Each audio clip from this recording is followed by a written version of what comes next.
Dacă ați dat drumul la certală și ați observat că nu vă merge bine cariloferul, nu se încălzește, eu am soluția perfectă pentru voi. Fiți atenți.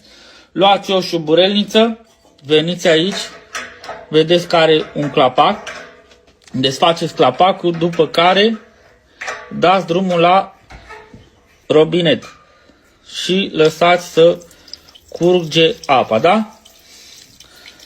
Dacă vă iese buline de aer, lăsați până își face tot circulația, da?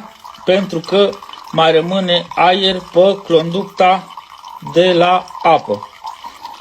Dacă nu iese aer, închideți robinetul, după care mergeți la următorul carilofer, până aerisiți toate cariloferele.